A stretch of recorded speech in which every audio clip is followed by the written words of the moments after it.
धन्यवाद भैया। पूर्वांचल समागम 2025 के इस अधिवेशन में मंचासीन हम सबके अग्रज, मेरे मार्गदर्शक, महासभा के निवर्तमान सभापति जी श्रीमान श्याम भैया सोनी जी, महासभा में मेरे अग्रज महामंत्री श्रीमान अजय जी काबरा, इस अंचल के ओजस्वी जिनका नाम कैलाश पर्वत से या शिव शंकर से जाना जाता है कि शिव के अनेक रूप होते हैं, उसमें से आज एक रूप देखने को मिला। ऐसे हमारे उपसभापति जी कैलाश जी काबरा, संयुक्त मंत्री जी चित्रमल जी धूत, प्रदेश सभा के अध्यक्ष राजकुमार जी मारू, यहाँ के सभा अध्यक्ष जी, स्वागताध्यक्ष जी, मंचासीन सभी प्रदेशों के प्रदेश अध्यक्ष जी, महामंत्री जी और सभागार में उपस्थित कार्य समिति सदस्य, कार्यकारी मंडल सदस्य, प्रदेशों के प्रतिनिधि और महिला संगठन की पूर्व राष्ट्रीय अध्यक्षा शोभा जी सादाणी और सभी अग्रज बंधुगण, मैं मेरी बात शुरू करूंगा। उससे पहले चूँकि भैया यहाँ जो संचालक महोदय संचालन कर रहे थे कि कैलाश जी की कुछ बातों का जवाब मैं दूं, तो मैं उन्हें कहना चाहूँगा कि कैलाश जी की बातों का जवाब देना न तो मेरे हाथ में है, चूँकि वो सभी बातें, चूँकि मेरे जो भी सीनियर पदाधिकारी हैं, यहाँ अजय जी काबरा उपस्थित हैं और मुझे लगता है शायद उनका जवाब तो सभापति जी ही दे पाएंगे, शायद अजय जी काबरा से भी हम उसका जवाब मांगे या समझे वो थोड़ा उचित नहीं होगा।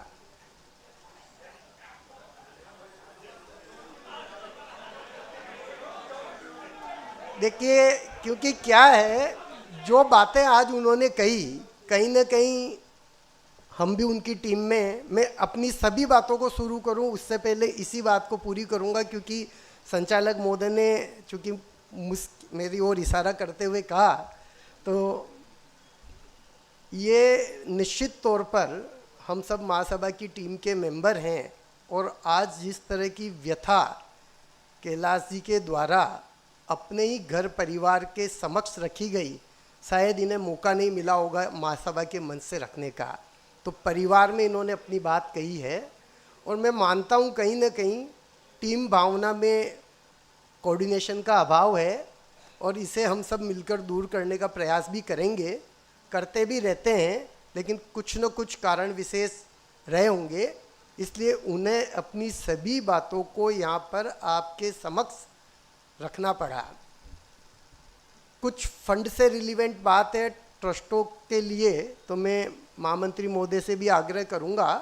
कि और रिलैक्सेशन करना चाहिए। बिल्कुल ये बात ठीक है, जिस तरह से पिछले 3-4 सत्रों में कार्य हुआ और जिस तरह से श्याम भैया के 2 कार्यकाल के नेतृत्व में, क्योंकि श्याम भैया अक्सर कहा करते थे कि फ्लाइट रनवे पे आती है, रनवे पे आने के बाद धीरे धीरे वो टेक ऑफ के लिए तैयार होती है, तो टेक ऑफ तक की तैयारी श्याम भैया के कार्यकाल में हो चुकी थी। अभी तो ऊंची हम उड़ान भर रहे हैं, लेकिन ये बात भी बिल्कुल कैलाश जी के साथ में मैं कहना चाहूँगा कि ऊंची उड़ान में भी हमें धरती का भी ध्यान रखना चाहिए कि कहीं उड़ान लड़खड़ा ना जाए, इसलिए उड़ान को हमेशा वापस नीचे आना होता है। उस बात को हमें ध्यान में रखते हुए कार्य योजनाओं को आगे बढ़ाना चाहिए।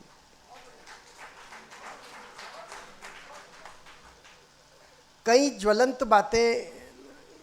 कैलाश जी के साथ साथ पूर्व वक्ताओं ने भी कही, चूँकि कैलाश जी की बात को मैं ज़्यादा इंटरप्ट नहीं कर सकता हूँ, चूँकि उनकी कोई भी बात सीधे तौर पे मैं महासभा का पदाधिकारी होने के बावजूद न तो मेरे से डायरेक्ट रिलीवेंट है और न मैं उसका डायरेक्ट डिसीजन लेने की अथॉरिटी या कैपेसिटी में वर्तमान परिस्थिति में हूँ। चूँकि पदाधिकारियों की बैठक नहीं होती है, कोई आपस में प्रॉपर संवाद नहीं होने से मैं कोई बात अभी कह भी दूंगा तो मान लो वो बात पार लगेगी कि नहीं लगेगी, इसमें अतिशोक्ति है, इसलिए ये बात मेरे से जो भी सीनियर पदाधिकारी है वह करेंगे। आज इस अधिवेशन के माध्यम से ये बात तो आप सभी समझे होंगे कि किस तरह से घर परिवार में आपसी बातचीत होती है, अपनों से अपनों के बीच में अपनी कई तरह की बातें होती है। मान लीजिए यहाँ के स्वागत अध्यक्ष जी ने, प्रदेश सभा के अध्यक्ष जी ने और यहाँ के रांची सभा के अध्यक्ष जी ने जो बातें कही, बिल्कुल वो बातें हम सब समझ रहे हैं कि कितना चिंतनशील समाज है हमारा। पूर्वांचल के एक एक व्यक्तित्व में कितनी चिंता है, एक एक व्यक्ति ने जो समस्याएं बताई, एक एक व्यक्ति ने जो उन पर चिंतन किया, मनन किया, और जो बातें यहाँ बताई, अगर निश्चित तौर पर इन सभी बातों को हम मनन करें, चिंतन करें, मंथन करें और उसका निचोड़ निकालें और उसका क्या समाधान हो सकता है, तो शायद आने वाले समय में 2030 तक कई जो विकराल समस्याएं हमें देखने को दिखाई दे रही है, उन सभी समस्याओं को समय रहते ही हम पहचान सकें और उनका निराकरण कर पाएंगे। जैसे जनसंख्या के संबंधित समस्या, विवाह से संबंधित समस्या, संतानोत्पत्ति की समस्या, टूटते संबंध, बिगड़ते विवाह उपरांत तलाक जो हो रहे हैं, तनाव की जो समस्याएं आ रही है, हम दो हमारे एक या एक भी नहीं की जो परिस्थिति आ रही है, इन सभी समस्याओं का निराकरण मेरी नज़र में जो है कि हमारे लड़के चाहे गांव में हो चाहे शहर में, काबरा साहब, अगर हमारा बच्चा पैरों पर खड़ा है, व्यवस्थित व्यापार कर रहा है, उसका संस्कार ठीक है, उसकी संगत ठीक है, उनका खान पान, रहन सहन, चाल चलन सब चीज़ ठीक है, तो संबंधों की कमी गाँवों में भी नहीं है। और जिनका बच्चा पैरों पे खड़ा नहीं है, अगर वो व्यवस्थित काम नहीं कर रहा है, तो वहाँ पर चाहे मेट्रो सिटी हो चाहे गांव हो, संबंधों की समस्या है। इस कारण से उम्र बढ़ती है, क्योंकि हर बच्ची के माँ बाप ये चाहते हैं कि मेरी बच्ची बहुत आराम से रहे। देखिए, कहने की बात अलग होती है, मन से कुछ भी कहते हैं कि बच्ची को गांव में दे देना चाहिए या कर देना चाहिए, लेकिन जब अपनी बच्ची की बात आती है तो हम भी वही सोचते हैं कि हमारी बच्ची अच्छे घर में जाए, बच्चा पढ़ा लिखा हो, पैरों पे खड़ा हो, खुद का कामकाज करे और बच्ची का जीवन यापन बहुत अच्छे ढंग से निकले। तो सबसे पहली बात तो हमारे घर के बच्चे संस्कारवान हो, समृद्धशाली बने और अपने पैरों पे खड़े रहे। मुझे स्वागताध्यक्ष जी ने और प्रदेश अध्यक्ष जी ने एक विषय भेजा था कि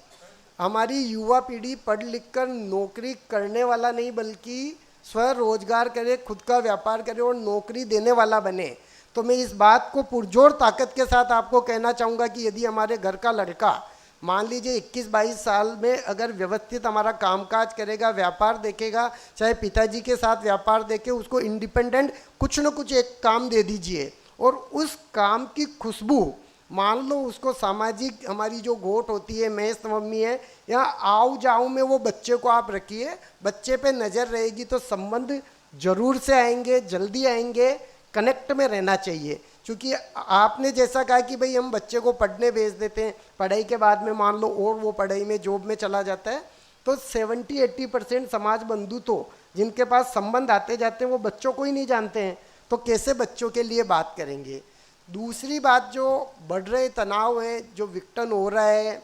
उसके पीछे मेरा मानना है कि बढ़ती उम्र में विवाह होना, क्योंकि अगर परिपक्व उम्र में 27, 28, 30 साल में विवाह होगा, जैसे हम कह सकते हैं कि पक्के घड़े को फिर ठीक नहीं किया जा सकता, कच्चे घड़े को थाप थाप के भी हम सही कर सकते हैं। तो 21 वर्ष की आयु में युवतियों का और 23 वर्ष की आयु में युवकों का विवाह हो, सही समय पे विवाह होगा तो उनमें इतनी मैच्योरिटी नहीं रहेगी, इतना ईगो नहीं रहेगा, माँ बाप की भी बात मानेंगे, बड़े बुजुर्गों की बात मानेंगे, संबंधों में तनाव नहीं आएगा। और शायद मेरा ऐसा मानना है कि यदि हम एनालिसिस करें श्याम भैया, तो जिन भी परिवार में बच्चों की कम उम्र में शादी हुई उसमें इशू भी 2-3 हुए हैं, तनाव भी नहीं हुआ है और शायद उनमें कभी तलाक भी नहीं होता है। छोटा मोटा मन मुटाव तो घर परिवार में पति पत्नी में चलता ही रहता है, लेकिन उम्र का जो एक बढ़ने के बाद जो ढलान आता है उसके बाद में कई तरह की समस्याएं आती है। प्री वेडिंग शूट सभी जगह हम बंद करने की बात कर रहे हैं और शायद अब उसका चलन धीरे धीरे कम होता गया, लेकिन एक बात का प्रस्ताव आज इस अधिवेशन में हमें लेना चाहिए कि मेल जो मेहंदी बनाने वाले आ रहे हैं, जो टैटू बनाने वाले आ रहे हैं, जो मेल कोरियोग्राफर आ रहे हैं, जिनकी रीच हमारे घर तक रहती है, 11 बजे तक वो सिखाता है बच्चों को, कहीं ना कहीं दिल दिमाग में चूंकि उम्र का तकाजा होता है और ह्यूमन नेचर होती है, इससे कोई परे नहीं हो सकता। इसलिए कम से कम एक बात का हम प्रस्ताव यहाँ पर पारित करना चाहिए कि प्री वेडिंग शूट हम नहीं करेंगे, मेल कोरियोग्राफर, मेल बनाने वाला, टैटू बनाने वाले को हम नहीं बुलाएंगे, इससे परहेज करेंगे। यदि आप सभी इस बात की स्वीकारोक्ति दे तो पूरे पूर्वांचल में इस बात को लागू करना चाहिए। बात आई पूर्वांचल की, बिल्कुल कैलाश जी, मैं व्यक्ति से और महासभा के पदाधिकारी होने के नाते भी आपको आश्वस्त करता हूं कि पूर्वांचल की बिल्कुल अनदेखी नहीं हो रही है, कोई अनदेखी कर भी नहीं सकता है। और कहीं ना कहीं मान लो ऐसा लगता है तो उसको दूर करने का प्रयास करेंगे। मान लो नेपाल में जो हम किसी भी तरह का ट्रस्टों के माध्यम से सहयोग नहीं कर पा रहे हैं, मैं महामंत्री जी से और सभापति जी से भी आग्रह करूँगा कि हम ऐसा एक केस फंड जनरेट करें जो वहाँ के जो भी हमारे ज़रूरतमंद लोग हैं उनकी सहायता कर सकें। और आने वाली अगली जो भी हम लोगों की कार्य समिति या कार्यकारी मंडल की बैठक होगी उसमें खुले रूप से मैं हाउस में भी है मेरी ओर से व्यक्ति से प्रस्ताव रखूँगा। और नेपाल से जितना भी फीस के रूप में, चूँकि इस सत्र में तो आ चुकी है, लेकिन अगले सत्र में कोई भी फीस के रूप में जो केस बनी आती है वो नेपाल के ही 2 या 3 कमेटी मेंबर बना के और उनके पास रखी जाए। और किसी भी प्रकार की नेपाल में बच्चों को, युवाओं को या मान लो अपने लेडीज़ को ज़रूरत हो तो उनकी पूर्ति वे वहीं से ही कर दे। और कई तरह के ट्रस्टों में हमारे केस पेमेंट आता है। श्याम भैया मैं आपका ध्यान आकृष्ट करना चाहूँगा, कई तरह के ट्रस्टों में हमारे पास केस अमाउंट आता है मान लीजिए, तो हम ऐसा प्रोविज़न भी कर सकते हैं कि बाकी जो भी सालाना नीड है वो नीड हम केस मनी के रूप में उन्हें कर सकें। अजय भैया इस बात का आप भी चर्चा करिए और इसे मेरी ओर से भी प्रस्ताव मानते हुए पूर्वांचल की ये बात को पार लगाने की मैं हर संभव प्रयास करूँगा और निश्चित तौर पर आगे ये नेपाल में समस्या नहीं रहेगी। सिक्किम वाली जो एक सीट की बात है, अजय जी और कल सभापति जी आ रहे हैं, उस पर प्रकाश डालेंगे ही, और ऐसी कोई बात है तो उसे भी दूर करने का प्रयास किया जाएगा। मंगलम भवन में जाके आया, नंदू भैया के नेतृत्व में वहाँ पर बन रहा है और मुझे भी वहाँ जाने का मौका मिला। और अभी जो राजकुमार जी ने बात रखी कि देवघर में जो महेश्वरी भवन बन रहा है, अरे 1.5 करोड़ 1 करोड़ तो हमारे लिए कुछ बात ही नहीं होनी चाहिए। आज मान लो सभापति जी आह्वान करें, मैं आह्वान करूं, अजय भैया आह्वान करे या श्याम भैया आह्वान करे तो 1.5-2 करोड़ रुपया तो पल में इकट्ठा हो सकता है। मुझे ध्यान है श्याम भैया ने कमल जी गांधी से आग्रह किया और वहाँ पर मंगलम भवन के लिए बहुत बड़ी राशि उन्होंने न केवल एक बार में यस की बल्कि सिंगल चेक में उन्होंने पूरी राशि दी। मैं कमल भैया का भी इसके लिए बहुत बहुत साधुवाद व्यक्त करता हूँ। क्योंकि शुरू में मैं कमल भैया का नाम इसीलिए नहीं लेना चाह रहा था कि इस बात से कनेक्ट करें कि ऐसे दानदाता, ये हिडन दानदाता है जो न कहीं शो करते हैं न कहीं बात का जिक्र करते हैं। और एक टेलीफोन पर उन्होंने जो मेरे हिसाब से 51 लाख रुपए, 71 लाख रुपए, 71 लाख रुपीज़ सिंगल अमाउंट उनको दी और जिसके कारण ये गतिमान हो रहा है। तो ऐसे भामाशा और ऐसे बुद्धिजीवी और ऐसे चिंतक हमारे साथ बैठे, निश्चित तौर पर आज इस उनके उद्बोधन में हमें कुछ न कुछ देवघर के लिए भी सुनने को मिलेगा।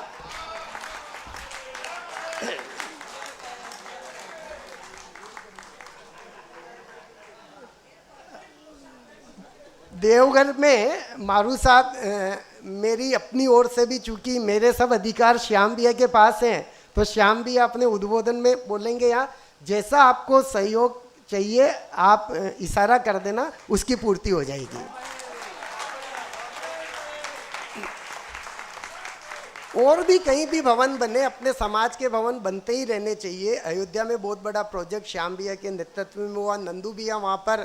300-3500 बार गए, श्याम भैया 35-40 बार गए, अजय भैया अभी वहाँ पर काम को रेगुलर देख रहे हैं। 250 करोड़ की मनी मतलब 2 सोनी साहब ने मिलके वो इकट्ठा की, तो एक सोनी साहब तो यहाँ बैठे। जितनी आर्थिक डिमांड है पूर्वांचल में, हमारे लोहारगल भवन में और मंदिर के धन संग्रह समिति के संयोजक श्याम भैया, वहाँ 1 रुपये की कभी कमी नहीं आती है। नंदू भैया के नेतृत्व में वहाँ पर भवन का निर्माण हुआ और अभी भव्य मंदिर का निर्माण हो रहा है। 104/72 का पूरा मार्बल का, जहाँ पर एकमात्र भी लोहे का 1 ग्राम भी लोहे का उपयोग नहीं किया जा रहा, और लगभग 55 फीट हाइट का वहाँ पर हमारे समाज की समस्त कुलदेवियों की प्रतिस्थापना होगी, शिव पार्वती की प्रतिमा की स्थापना होगी। मेरा आप सबसे आग्रह है कि जब भी उधर जाएं लोहारगल जरूर जाएं। बहुत अच्छा भवन बना हुआ है, बहुत भव्य मंदिर बन रहा है, और शायद अपने समाज का, अपने उत्पत्ति स्थल पे एकमात्र मंदिर वही है और वही होगा। आप एक ईंट उसमें जरूर लगाएं ताकि आने वाले समय में कि भाई ये मंदिर में एक अंश मेरा भी लगा हुआ है, ऐसा रहना चाहिए। वहाँ पर धन संग्रह की कोई कमी नहीं है, अच्छे से सभी चीज़ों का काम चल रहा है, लेकिन उस चीज़ को आपको जाके ज़रूर देखना चाहिए किस तरह का काम वहाँ पर चल रहा है।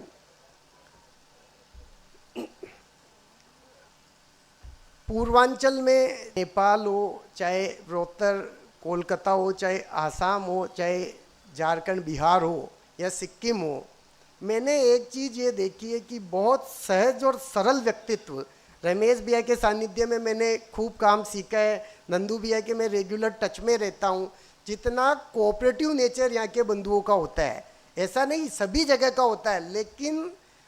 जितना ईजीनेस, जितना कोऑपरेटिव नेचर और सबको कोऑर्डिनेट करके साथ चलने की जो बात यहाँ पर मैंने देखी है, शायद ही कहीं और है। और यहाँ पर मुझे लगता है कि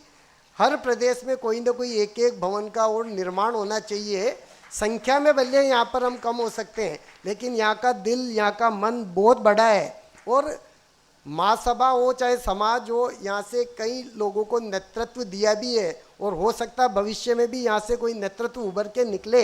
इस ओर पूरा देश भी देख रहा है, इसलिए पूर्वांचल को कभी कम ना आका गया न आका जाएगा। और पूर्वांचल से मुतल्लिक किसी भी प्रकार का कोई कार्य रहे, आप कभी भी बताइए। इसके लिए मंच की ओर से मैं आप सभी को आश्वस्त करता हूँ, तन मन और धन से हम लोग बिल्कुल तैयार हैं। आपने मुझे बुलाया, यहाँ रूबरू होने का मौका दिया, और सबसे मिलके बहुत अच्छा लगा। इसके लिए बहुत बहुत साधुवाद, धन्यवाद। जय महेश।